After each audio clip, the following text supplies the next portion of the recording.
This is an ARC analysis. This is an ARC analysis. This is an ARC analysis. This is ARC analysis. You didn't point. If you pointed, I would have said ARC analysis. Oh, yes, yeah. I already forgot. We had one meeting. I already forgot. We had one meeting. You know, what was on my mind instead was trying not to click this mouse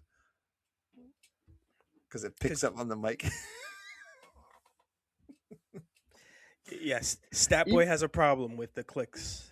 And even when I put, like, you can see me, right? If I go like this all the way over here, I do that sometimes, thinking it won't pick it up. So you keep trying to move the mouse away from the mic where you should just get a new mouse. It doesn't hard click so much. It's not even like a lot. Yeah, I guess so. Because I could use a trackpad, but then I got to reach around the mic to do that, right?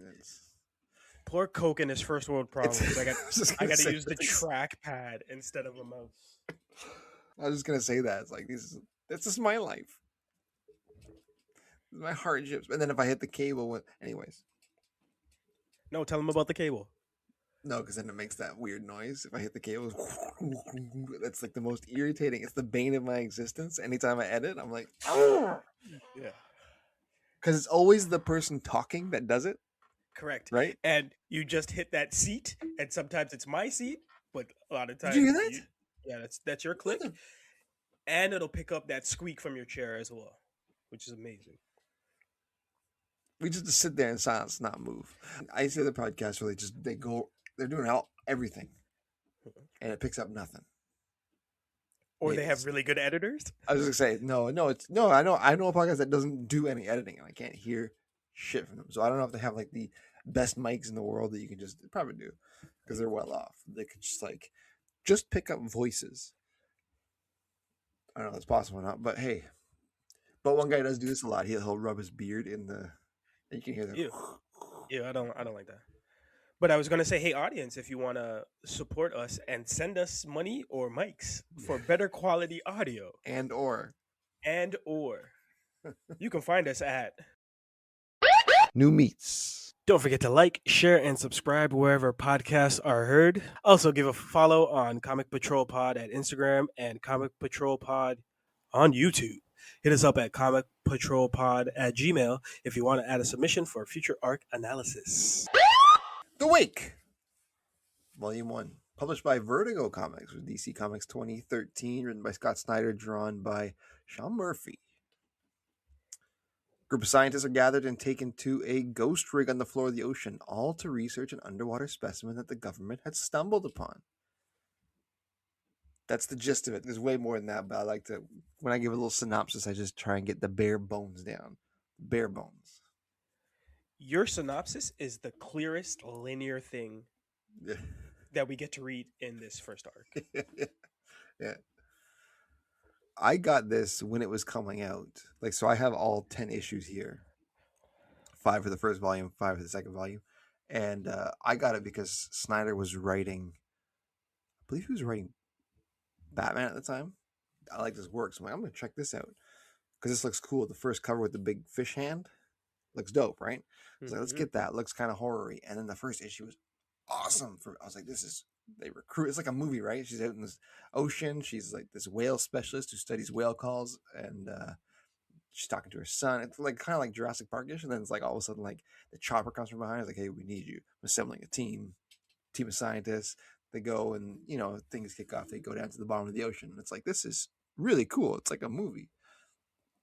So I was super into it at the time. So I was like, I can't wait to read it. So I was reading issue to issue, and I haven't read it since.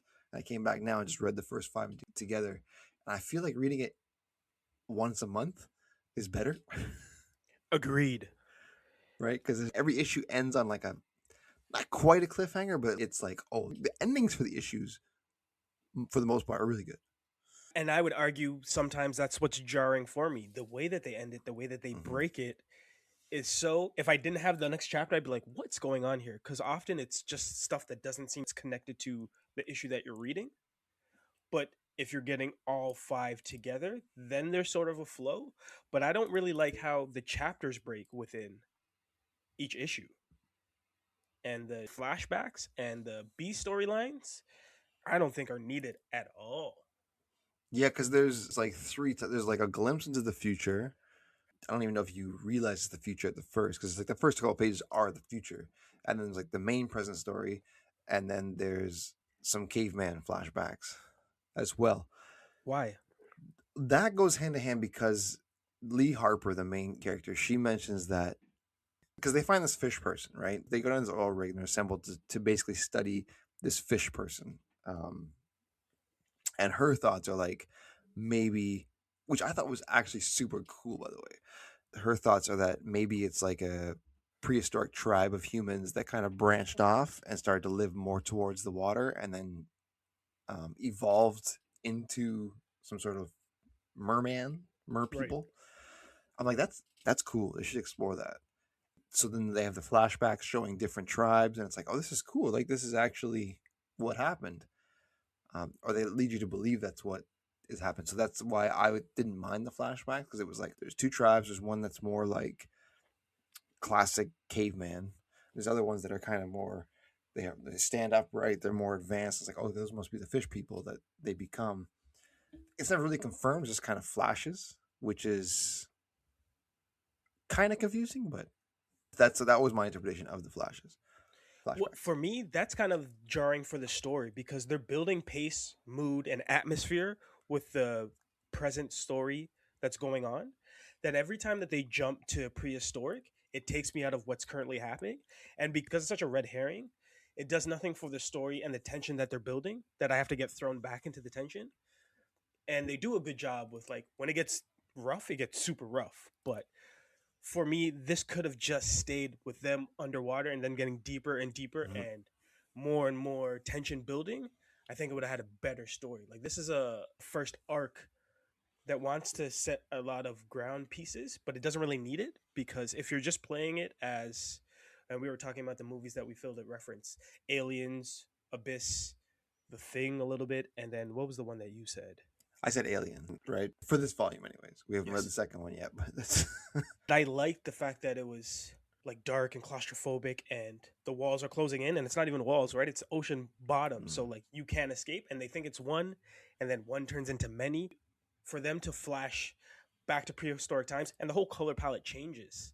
I'm like, I don't need this, right? Like you had me already hooked with where you're taking me on that A storyline. and yeah, like you were saying with the art too. Like the art is crazy. The atmosphere for this is crazy.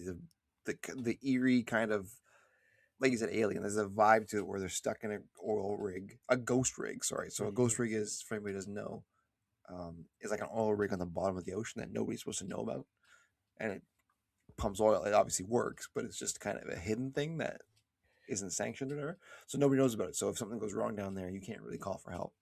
So it's like they're setting up this incredible like thriller, like underwater thriller, and then of course the mer, they call them mers, right?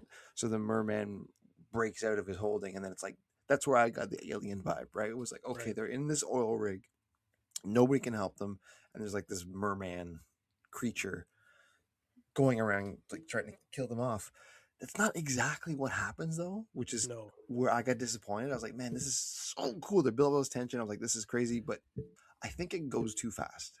Everything happens so fast, so fast. I'm like, you could have spent a whole issue, maybe even two issues of them just trying to get around the ghost rig, and this Fair. one fish man is out there like picking them off or trying to pick them off one by one because the oil rig's filling more and more with water, right? Right. And I didn't mind that because the artwork is so engaging, so again atmospheric. The line work is incredible. Like we're bearing the lead. The art is so much stronger than the writing that it sucks you in. So when the pace started to quicken, I was like, "Oh, shit's getting real." And we're not even talking about the character design. The character design of the people is great, and then you get to see the swimsuits that they wear. Those are great, but how they've designed the monsters and the mermen, this artist knew exactly what they were trying to set out and put out there, and you can see how anyone else could be confused with it being a merman because in silhouette it looks like half fish half person, but when the Mm. light hits it, that's somebody's worst nightmare. So I didn't mind that the pace was quickening as you get further and deeper into the issues. It's just there's things that happen for reasons and there's left turns that I'm like, this wasn't needed, right? Like I don't know why you had to complicate a very linear horror story, right? It could have just been like this one monster turns into several monsters, but they just keep picking off Yes, the crew one by one. Perfect.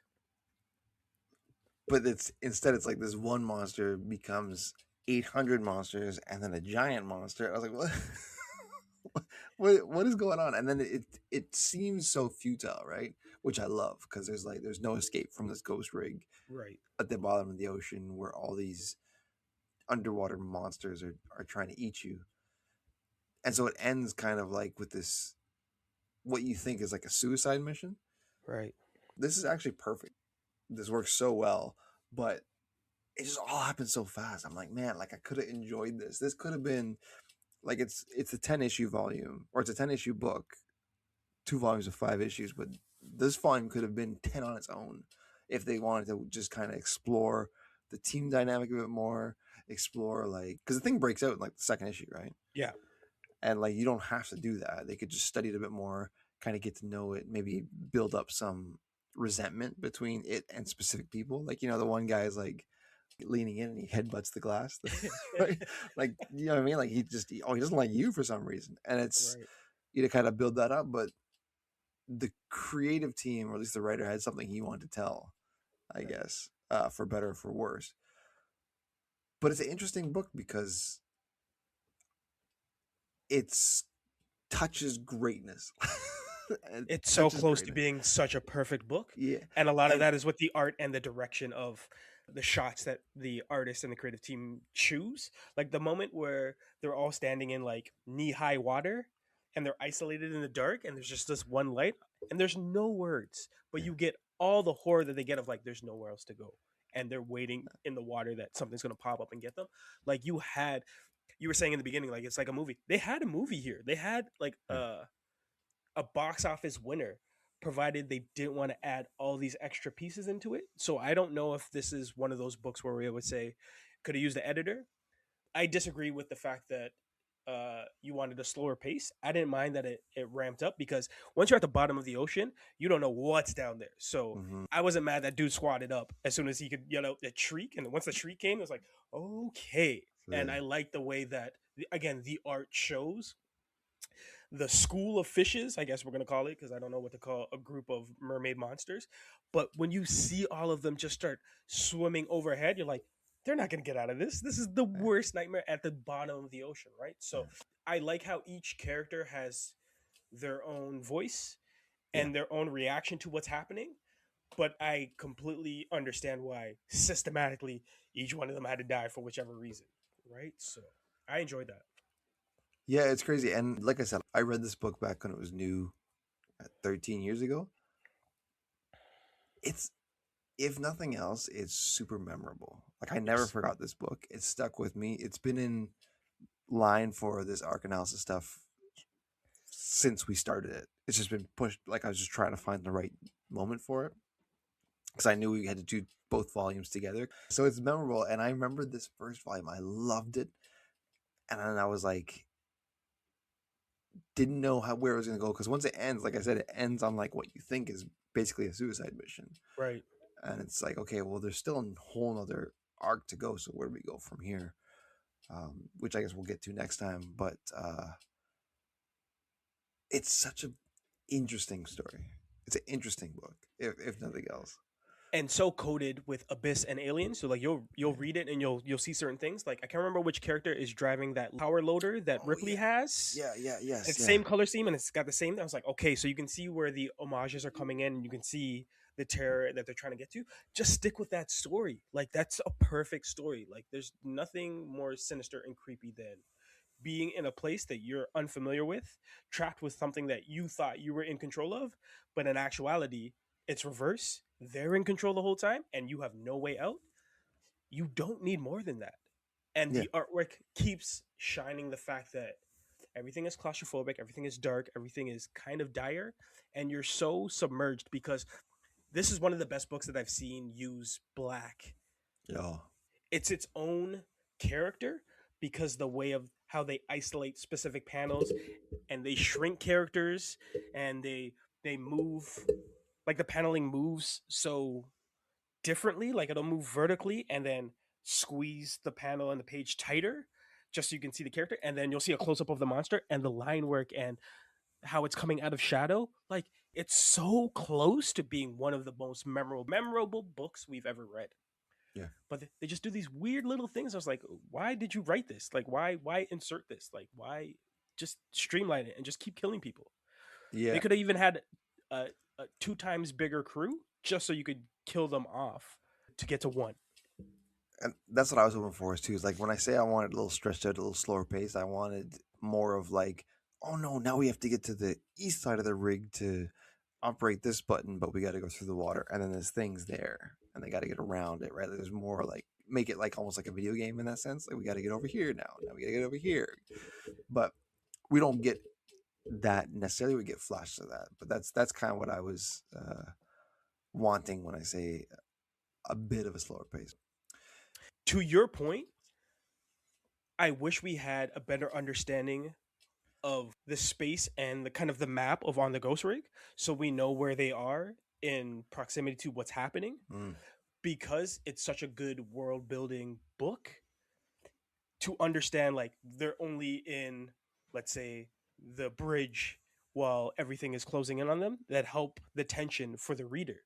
But because we don't know when they're here, there, left, or right, there's kind of this openness that changes the fact that I kind of want to know that they have less and less space to maneuver as the book goes on because the walls are closing in.